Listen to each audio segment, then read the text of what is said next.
Hello everyone. कैसे हैं आप सभी लोग। आशा करता हूँ सभी स्वस्थ होंगे और अपना ख्याल रख रहे होंगे। स्वागत है आपका सोशल ई पाठशाला में। तो दोस्तों, आज हम आ पहुँचे हैं अध्याय 9 में, जिसे आज हम डिस्कस करने वाले हैं। तो चलिए शुरू करते हैं बिना किसी देरी के। चैप्टर का नाम है व्यापारी, राजा और तीर्थ यात्री। बाजार में घूमती जगनी। जगनी अपने गांव के मेले की आस लगाए बैठी थी। स्टील के चमकदार बर्तन, रंग बिरंगी प्लास्टिक की बाल्टियाँ, शोक रंगों के फूलों के प्रिंटों वाले कपड़े, चाबी से चलने वाले मज़ेदार खिलौने उसे बहुत अच्छे लगते थे। इन चीज़ों को बेचने वाले दुकानदार बसों और ट्रकों पर आते थे और रात को अपना सामान समेटकर वापस चले जाते थे। जगनी को हैरानी होती थी कि ये लोग हमेशा इस तरह क्यों घूमते रहते हैं। उसकी माँ ने बताया कि वे लोग व्यापारी थे। वे चीज़ों को उन जगहों से खरीदते थे जहाँ ये बनाए जाते थे और फिर उन्हें मेलों में बेचते थे। ठीक है, तो व्यापारियों के बारे में मैं पहले के चैप्टर में भी बता चुका हूँ कि व्यापारी क्या करते थे, एक जगह से दूसरी जगह जाते थे, जिनकी वजह से क्या हुआ, विचारों का भी आदान प्रदान हुआ और एक वस्तु एक जगह से दूसरी जगह जा पाई थी। ठीक है, आगे देखते हैं व्यापार और व्यापारियों के बारे में जानकारी। अध्याय 8 में तुमने उत्तर के काले पॉलिश वाले बर्तनों के बारे में पढ़ा है। तो इसके बारे में तो हमने पढ़ा था, चर्चा भी की थी उस चैप्टर में। ये खूबसूरत बर्तन खास तौर से इतनी कटोरियाँ तथा थालियाँ इस उपमहाद्वीप के अनेक पूर्व स्थलों से मिली हैं। सवाल उठता है कि इन जगहों पर ये बर्तन कैसे पहुँचे होंगे। ऐसा अनुमान लगाया जाता है कि जहाँ ये बनते थे वहाँ से व्यापारी इन्हें ले जाकर अलग अलग जगहों पर बेचते थे। दक्षिण भारत सोना, मसाले, खास तौर पर काली मिर्च तथा कीमती पत्थरों के लिए प्रसिद्ध था। तो दक्षिण भारत किस चीज़ के लिए प्रसिद्ध था? सोना, मसाले, खास तौर पर काली मिर्च के लिए। काली मिर्च के लिए दक्षिण भारत बहुत ज़्यादा फेमस है। ठीक है, कीमती पत्थरों के लिए भी ये क्या था, प्रसिद्ध था। काली मिर्च की रोमन साम्राज्य में इतनी मांग थी कि इसे काले सोने के नाम से बुलाते थे। तो काली मिर्च को क्या कहा जाता है? काला सोना भी कहा जाता है। ठीक है, व्यापारी इन सामानों को समुद्री जहाज़ों और सड़कों के रास्ते रोम पहुंचाते थे। दक्षिण भारत में ऐसे अनेक रोमन सोने के सिक्के मिले हैं। इससे यह अंदाज़ा लगाया जाता है कि उन दिनों रोम के साथ बहुत अच्छा व्यापार चल रहा था। ठीक है, आगे देखते हैं रोम के साथ क्या चल रहा था, व्यापार चल रहा था। किसका? दक्षिण भारत का। व्यापार से जुड़ी एक कविता, अब यहाँ पर एक कविता दी गई है, इसको भी पढ़ लेते हैं। व्यापार के प्रमाण हमें संगम कविताओं में भी मिलते हैं। नीचे लिखी कविता में पूर्वी समुद्री तट पर स्थित पुहार पत्तन पर लाए जाने वाले माल का वर्णन मिलता है। ठीक है, समुद्री जहाज़ों पर लाए गए तेज तर्रार घोड़े, गाड़ियों पर काली मिर्च की गठरियाँ, हिमालय से मिले रत्न और सोना, दक्षिण की पहाड़ियों से चंदन की लकड़ियाँ, दक्षिण सागर के मोती और पूर्वी सागर के मूंगे, गंगा और कावेरी की फसलें, श्रीलंका से आए खाद्यान्न, म्यांमार के बने मिट्टी के बर्तन और दुर्लभ कीमती आयात। तो इसमें सारी चीज़ें बता रखी हैं कि समुद्री तट से जो भी व्यापार होता था उनके बारे में। ठीक है, व्यापारियों ने कई समुद्री रास्ते खोज निकाले। इनमें से कुछ समुद्र के किनारे चलते थे, कुछ अरब सागर और बंगाल की खाड़ी पार करते थे। नाविक मानसूनी हवा का फ़ायदा उठाकर अपनी यात्रा जल्दी पूरी कर लेते थे। वे अफ्रीकी या अरब के पूर्वी तट से इस उपमहाद्वीप के पश्चिमी तट पर पहुंचना चाहते थे, तो दक्षिण पश्चिमी मानसून के साथ चलना पसंद करते थे। इन लंबी यात्राओं के लिए मजबूत जहाज़ों का निर्माण किया जाता था। ठीक है, तो दक्षिणी पश्चिमी मानसून जो होता था वो क्या होता था, पूर्वी तट से अगर हमारे इस महाद्वीप में पहुंचने के लिए, इस महाद्वीप के पश्चिमी तट पर पहुंचने के लिए दक्षिणी पश्चिमी मानसून होना बहुत अनिवार्य था, जिसकी वजह से व्यापारी क्या करते थे, जल्दी अपनी यात्रा को पूरा कर लेते थे। ठीक है, समुद्र तटों से लगे राज्य। इस उपमहाद्वीप के दक्षिणी भाग में बड़ा तटीय प्रदेश है। इसमें बहुत से पहाड़, पठार और नदी के मैदान हैं। नदियों के मैदानी इलाकों में कावेरी का मैदान सबसे उपजाऊ है। तो कावेरी का मैदान क्या है? सबसे उपजाऊ मैदान है। मैदानी इलाकों तथा तटीय इलाकों के सरदारों और राजाओं के पास धीरे धीरे काफ़ी संपत्ति और शक्ति हो गई। संगम कविताओं में मूवेंदार की चर्चा मिलती है। यह एक तमिल शब्द है जिसका अर्थ तीन मुखिया है। इसका प्रयोग तीन शासक परिवारों के मुखिया के लिए किया गया है। ठीक है, मूवेंदार 3 परिवारों के लिए मुखियाओं के लिए किया गया है। ये थे चोल, चेर और पांड्य। ठीक है, चोल, चेर और पांड्य, जो करीब 2300 साल पहले दक्षिण भारत में काफ़ी शक्तिशाली माने जाते थे। 2300 साल पहले इन तीनों मुखियाओं के अपने अपने दो सत्ता केंद्र थे। इनमें से एक तटीय हिस्से में, दूसरा अंदरूनी हिस्से में था। इस तरह 6 केंद्रों में से 2 बहुत महत्वपूर्ण थे। एक चोलों का पत्तन पुहार या कावेरी पट्टनम, दूसरा पांड्यों की राजधानी मदुरै। ये मुखिया लोगों से नियमित कर के बजाय उपहारों की मांग करते थे। कभी कभी ये सैनिक अभियानों पर भी निकल पड़ते थे और आसपास के इलाकों से शुल्क वसूल कर लाते थे। इनमें से कुछ धन वे अपने पास रख लेते थे, बाकी अपने समर्थकों, नाते रिश्तेदारों, सिपाहियों तथा कवियों के बीच बांट देते थे। अनेक संगम कवियों ने उन मुखियाओं की प्रशंसा में कविताएं लिखी हैं, जो उन्हें कीमती जवाहरात, सोने, घोड़े, हाथी, रथ या सुंदर कपड़े दिया करते थे। इसके लगभग 200 वर्षों के बाद पश्चिमी भारत में सातवाहन नामक राजवंश का प्रभाव बढ़ गया। ठीक है, 200 वर्षों के बाद क्या हुआ? सातवाहन नामक राजवंश का क्या बड़ा प्रभाव बढ़ा। सातवाहनों का सबसे प्रमुख राजा गौतमीपुत्र श्री सातकर्णी था। ठीक है, क्वेश्चन पूछा भी जाता है, सातवाहन का सबसे प्रमुख राजा या प्रतापी राजा कौन था? गौतमीपुत्र श्री सातकर्णी। उसके बारे में हमें उसकी माँ गौतमी बलश्री द्वारा दान किए गए एक अभिलेख से पता चलता है। वह और अन्य सभी सातवाहन शासक दक्षिणापथ के स्वामी कहे जाते थे। दक्षिणापथ का शाब्दिक अर्थ है दक्षिण की ओर जाने वाला रास्ता होता है। पूरे दक्षिणी क्षेत्र के लिए भी यही नाम प्रचलित था। श्री सातकर्णी ने पूर्वी, पश्चिम तथा दक्षिणी तटों पर अपनी सेनाएं भेजी। ठीक है, सातकर्णी ने। रेशम मार्ग की कहानी, अब रेशम मार्ग की कहानी पढ़ लेते हैं। रेशम मार्ग क्या था, इसकी कहानी यदि कीमती चमकीले रंग और चिकनी मुलायम बनावट की वजह से रेशमी कपड़े अधिकांश समाज में बहुमूल्य माने जाते हैं। रेशमी कपड़ा तैयार करना एक जटिल प्रक्रिया है। रेशम के कीड़े से कच्चा रेशम निकालकर सूत कताई होती है और फिर उससे कपड़ा बुना जाता है। रेशम बनाने की तकनीक का आविष्कार सबसे पहले चीन में करीब 7000 साल पहले हुआ। ठीक है, कहाँ हुआ है रेशम बनाने की तकनीक का आविष्कार? सबसे पहले चीन में हुआ। और कब हुआ है? 7000 साल पहले। इस तकनीक को उन्होंने हजारों साल तक बाकी दुनिया से छुपाए रखा। पर चीन से पैदल, घोड़ों या ऊँटों पर कुछ लोग दूर दूर की जगहों पर जाते थे और अपने साथ रेशमी कपड़े भी ले जाते थे। जिस रास्ते से ये लोग यात्रा करते थे वह रेशम मार्ग, सिल्क रूट के नाम से प्रसिद्ध हो गया। तो इस तरीके से कई टाइम तक तो चीन ने छुपा के रखा, लेकिन कुछ लोग एक जगह से दूसरी जगह गए और वो चीज़ को पहन के गए होंगे, है ना। तो तभी दूसरे लोगों को पता लगा कि इस टाइप के भी क्या बन रहे हैं, कपड़े बन रहे हैं किसी जगह पर। ठीक है, कभी कभी चीन के शासक ईरान और पश्चिमी एशिया के शासकों को उपहार के तौर पर रेशमी कपड़े भेजते थे। ठीक है, बाद में क्या हुआ होगा, ये लोग उपहार के रूप में भेजने लगे कपड़े। यहाँ से रेशम के बारे में जानकारी और भी पश्चिम की ओर फैल गई। ठीक है, करीब 2000 साल पहले रोम के शासकों और धनी लोगों के बीच रेशमी कपड़े पहनना एक फैशन बन गया। इसकी कीमत बहुत ही ज़्यादा होती थी, क्योंकि चीन से इसे लाने में दुर्गम पहाड़ी और रेगिस्तान रास्तों से होकर जाना पड़ता था। यही नहीं, रास्ते के आसपास रहने वाले लोग व्यापारियों से यात्रा शुल्क भी मांगते थे। तो इसलिए ये क्या हो जाता था, महंगा हो जाता था दूसरी जगह पर। ठीक, आगे देखते हैं। इसमें सिल्क रूट तथा उसकी शाखाओं को दिखाया गया है, किसमें? मानचित्र 6 में। ठीक है, कुछ शासक इसके बड़े बड़े हिस्सों पर अपना नियंत्रण करना चाहते थे, क्योंकि इस रास्ते पर यात्रा कर रहे व्यापारियों से उन्हें कर, शुल्क तथा तोहफों के जरिए लाभ मिलता था।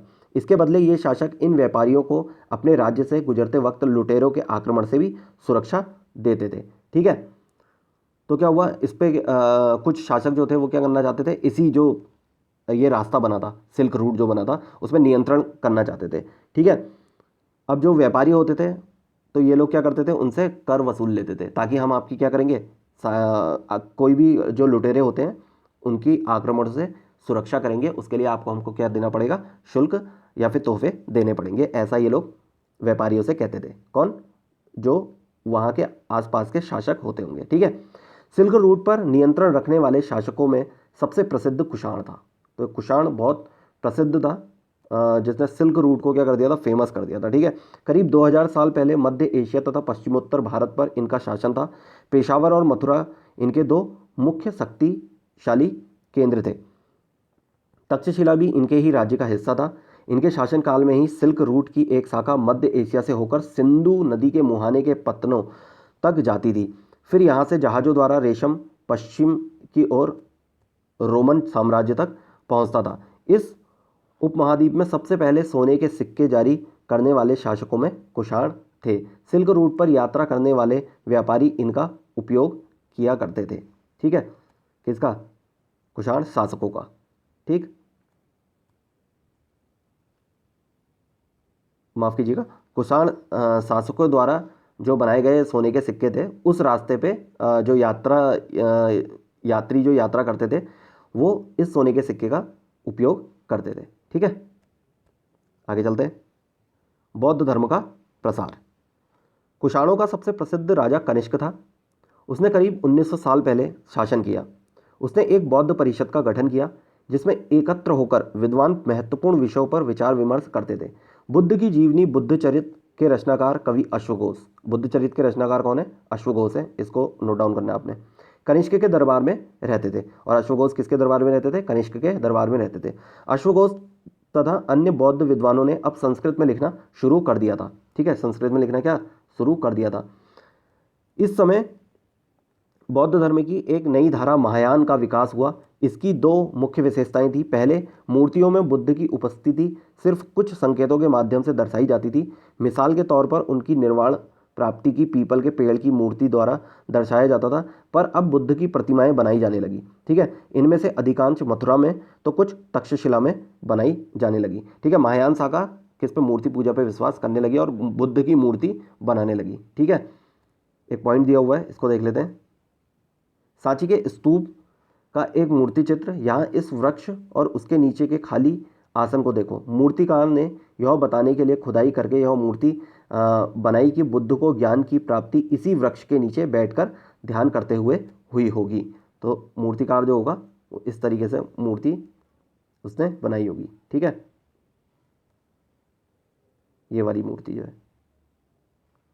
अगला आगे देखते हैं।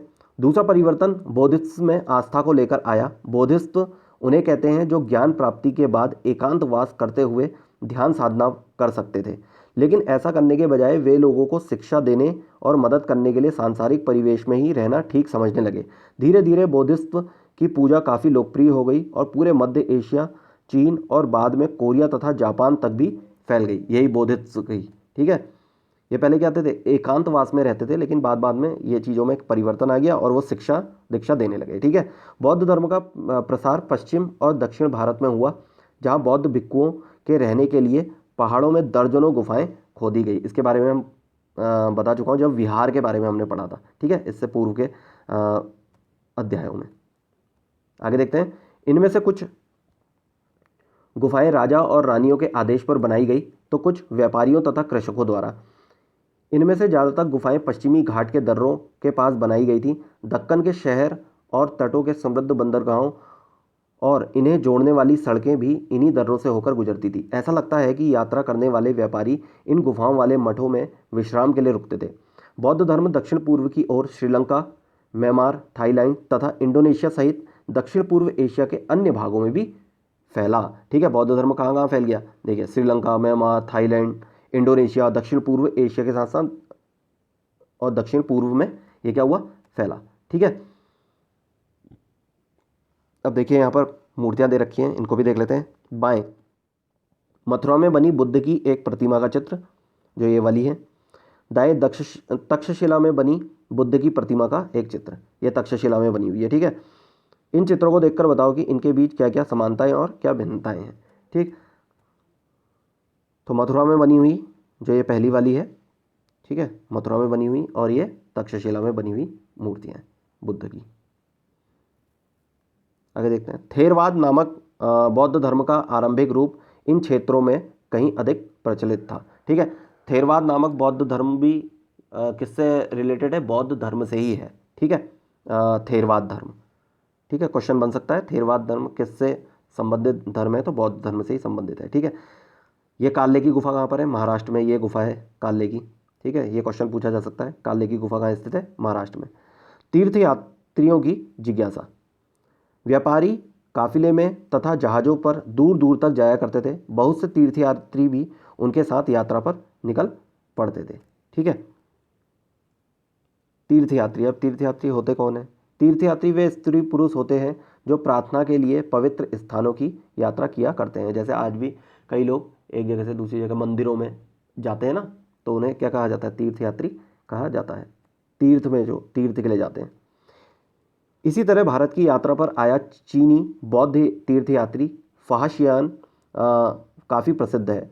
वह करीब 1600 साल पहले आया।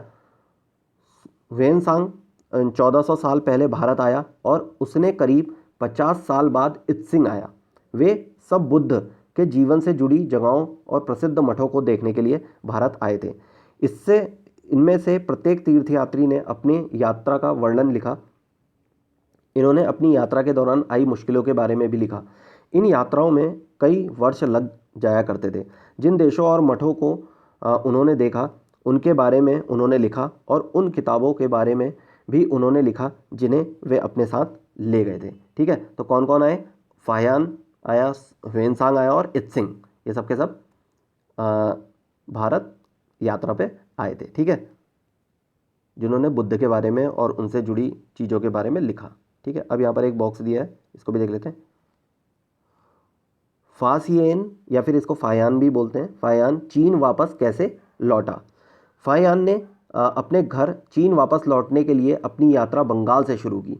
वह व्यापारियों के एक जहाज पर चढ़ा। मुश्किल से वे 2 दिन ही चल पाए थे कि एक समुद्री तूफान में फंस गए। व्यापारी अपने जहाज को डूबने से बचाने के लिए उसमें से अपने माल को फेंककर जहाज को हल्का करने की कोशिश करने लगे। फाहियान ने अपने सामान को तो फेंक दिया पर अपनी उन पांडुलिपियों और बुद्ध की मूर्तियों को नहीं फेंका जिन्हें उसने अपनी भारत यात्रा के दौरान संकलित की थी। अंततः 13 दिनों के बाद आंधी रुकी। उसने समुद्र का वर्णन इस प्रकार किया है। समुद्र असीम है, सूर्य, चांद या तारों की गति को देखे बिना यह पता लगा पाना असंभव है कि पूर्व किधर है या पश्चिम किस दिशा में है। अगर बरसात और अंधेरा हो तो जहाज को हवा की रुख में ले जाने के अलावा और कोई चारा नहीं होता। ठीक है, क्योंकि वो 13 दिन तक क्या था? फंसा रहा था उसमें। ठीक है, तो तभी उसने इस बात को लिखा है। जावा पहुंचने में उसे 90 दिन से भी ज़्यादा लगे। वहाँ वह 5 महीने के लिए रुका। इसके बाद दूसरे व्यापारी जहाज में चढ़कर वह चीन पहुंचा। कौन? फाहियान। ठीक है, आगे चलते हैं।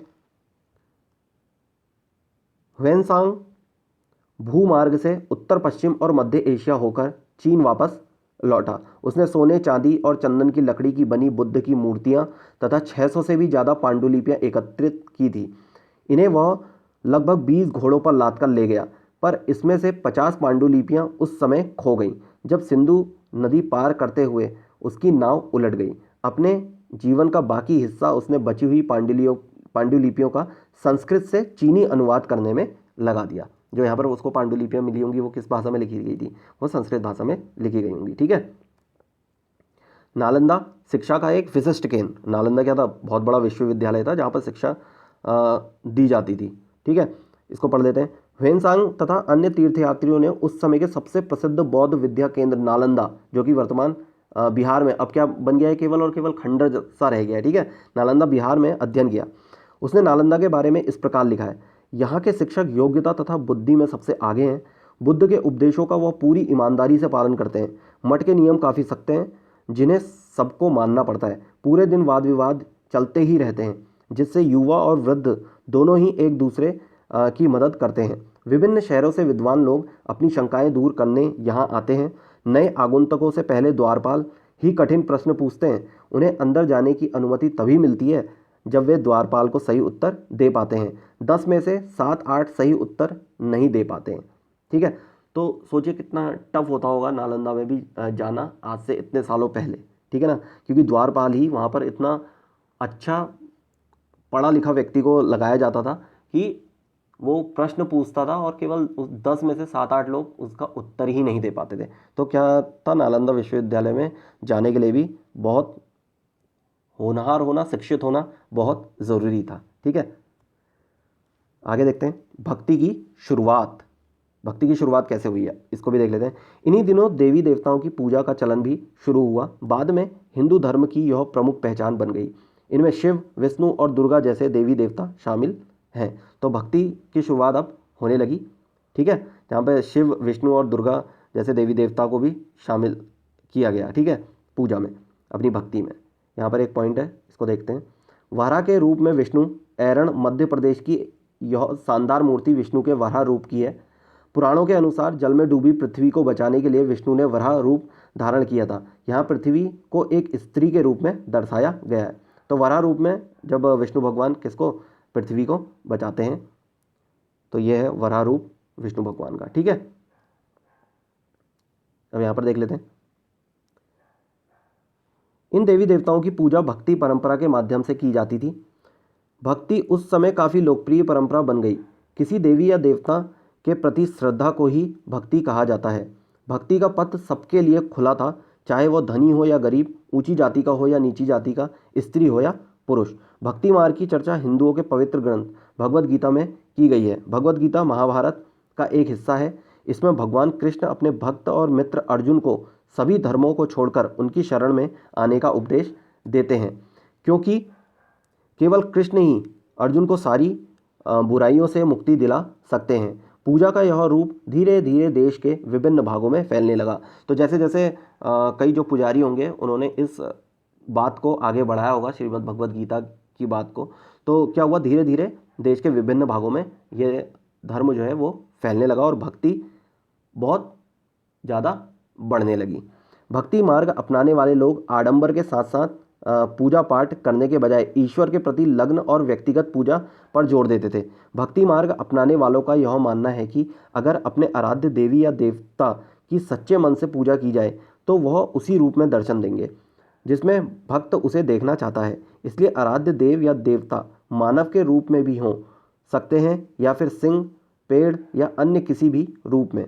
जैसे जैसे इस विचार को समाज द्वारा स्वीकृति मिलती गई, कलाकार देवी देवताओं की एक से बढ़कर एक खूबसूरत मूर्तियां तैयार करने लगे, ठीक है। अब जो मूर्तिकार थे वो भी मूर्तियां बनाने लगे थे देवी देवताओं की, ठीक है। भक्ति का वास्तविक मतलब क्या होता है उसके बारे में भी हम देखते हैं।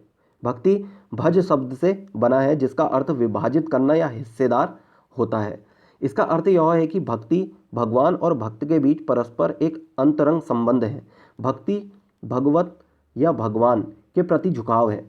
भगवत का एक अर्थ यह भी है जो अपने ऐश्वर्य तथा सुखों को भक्तों के साथ बांटता है, यानी भक्त या भागवत अपने देवी देवताओं के भग का हिस्सेदार होता है, ठीक है। तो इस प्रकार यह भक्ति का क्या है, अर्थ है। आगे देखते हैं। एक भक्त द्वारा लिखी गई एक कविता। अधिकांश भक्ति साहित्य में हमें यही बताते हैं कि धन, ऐश्वर्य या ऊंचे पद के जरिए कभी ईश्वर से आत्मीयता नहीं बन सकती। करीब 1400 साल पहले शिव भक्त अप्पार द्वारा तमिल में लिखी गई एक कविता का यह एक अंश है। अप्पार एक वेलाल था, ठीक है। नष्ट होते अंगों वाला कुष्ठ रोगी, ब्राह्मणों की नज़रों में निचली जाति का व्यक्ति, कूड़ा करकट बटोर कर अपनी जीविका चलाने वाला इंसान, अगर ये लोग भी गंगा को अपनी जटाओं में छिपा लेने वाले शिव के दास बन जाएं तो मैं उनकी आराधना करूंगा, क्योंकि वे मेरे ईश्वर समान हैं, ठीक है। तो ये अप्पार ने यहाँ पर एक कविता लिखी है और उसमें क्या बताया हुआ है, भक्ति के बारे में बताया हुआ है, ठीक है। आगे देखते हैं। देवी देवताओं का विशेष सम्मान होता था, इसलिए विशेष जगहों पर ही इनकी मूर्तियों को रखा जाता था। इन स्थानों को ही मंदिर कहते हैं। इसके बारे में हम कब पढ़ेंगे, चैप्टर 11 में पढ़ेंगे, ठीक है। भक्ति परंपरा ने चित्रकला, शिल्पकला तथा स्थापत्य कला के माध्यम से अभिव्यक्ति की प्रेरणा दी है। तो भक्ति जब परंपरा क्या हुई, विकसित हुई, बढ़ने लगी, तो क्या हुआ, चित्रकला होने लगी, ठीक है, शिल्पकला होने लगी और स्थापत्य कला भी, मूर्ति वगैरह भी क्या होने लगी, बनने लगी, ठीक है। हिंदू, अब यहाँ पे हिंदू शब्द क्या है इसको भी देखते हैं। हिंदू शब्द इंडिया शब्द की तरह ही सिंधु या इंडस से निकला है। यह शब्द अरबों तथा ईरानियों द्वारा उन लोगों के लिए उपयोग किया जाता था जो सिंधु नदी के पूर्व में रहते थे। यही शब्द उनके धार्मिक विश्वास तथा सांस्कृतिक परंपराओं के लिए भी प्रयुक्त होता था। तो सिंधु नदी के किनारे रहते थे तो सिंधु लोग कहते वो रूप क्या हो गया, क्या रूप हो गया होगा, सिंधु से बन जाता है आगे चल करके हिंदू, ठीक है। आगे देखते हैं अन्यत्र। तो चलिए अन्यत्र को यहाँ पर पढ़ लेते हैं। करीब 2000 साल पहले पश्चिमी एशिया में एशियाई धर्म का उदय हुआ। ईसा मसीह का जन्म बेथलेहम में हुआ, जो उस समय रोमन साम्राज्य का हिस्सा था। ईसा मसीह ने स्वयं को इस संसार का उद्धारक बताया। ठीक है, किसने? ईसा मसीह ने। उन्होंने दूसरों को प्यार देने और उसी तरह दूसरों पर विश्वास करने का उपदेश दिया। जिस तरह हर व्यक्ति दूसरों से प्यार और विश्वास की उम्मीद करता है, ठीक है ना, बाइबल में ईसा मसीह के उपदेश की बातें लिखी हैं। तो ईसा मसीह के द्वारा क्या रचित है? बाइबल है। ठीक है, और क्रिश्चियनों का सबसे प्रमुख ग्रंथ जो माना जाता है वो बाइबल ही माना जाता है। ठीक है, यहाँ इसका एक अंश दिया गया है। धन्य हैं वे लोग जो धर्म और न्याय के लिए भूखे प्यासे रहते हैं, उनकी कामनाएं पूरी होंगी। जो दयालु हैं वे धन्य हैं, क्योंकि उन्हें दया मिलेगी। धन्य हैं वे जो दिल से पवित्र हैं, क्योंकि वे ईश्वर के दर्शन कर सकेंगे। धन्य हैं वे जो शांति स्थापित करते हैं, वही ईश्वर की संतान कहलाएंगे। ईसा मसीह के उपदेश साधारण लोगों को बहुत पसंद आए और धीरे धीरे यह पश्चिमी एशिया, अफ्रीका तथा यूरोप में फैल गए। ईसा मसीह की मृत्यु के 100 सालों के अंदर ही भारतीय उपमहाद्वीप के पश्चिमी तट पर पहले ईसाई धर्म प्रचारक पश्चिमी एशिया से आए। ठीक है, तो जो ईसा मसीह के इसमें सबसे मेन चीज़ आपको क्या रखनी है, ईसा मसीह के जो उपदेश लिखे गए हैं वो किस में लिखे गए हैं? बाइबल ग्रंथ में लिखे गए हैं। और ईसाइयों का प्रमुख ग्रंथ क्या होता है? बाइबल होता है। ठीक है, और ईसा मसीह ने क्या कहा है? दूसरों पर विश्वास करने का क्या करा है? उपदेश दिया है। दूसरों को प्यार देने का उपदेश दिया हुआ है। ठीक है, तो दोस्तों इस प्रकार आपका आज का अच्छा एक पॉइंट ये भी है यहाँ पर, केरल के ईसाइयों को सीरियाई ईसाई कहा जाता है, क्योंकि संभवतः वे पश्चिमी एशिया से आए थे। वे विश्व के सबसे पुराने ईसाइयों में से हैं। ठीक है, तो केरल के जो ईसाई हैं उनको सीरियाई ईसाई कहा जाता है। ठीक है, क्योंकि वो पश्चिमी एशिया से आए थे, इसलिए उनको सीरियाई ईसाई कहा जाता है। ठीक, तो इस प्रकार आपका आज का ये चैप्टर यहीं पर समाप्त होता है। आई होप आपको आप नोट डाउन करते हुए इन सभी जितनी भी अभी तक का वीडियोस मैं दे चुका हूँ सभी को नोट डाउन करते हुए चल रहे होंगे। एनसीईआरटी में पहले से बताते हुए आ रहा हूँ कि बेसिक्स आपके यही क्लियर कर सकती है।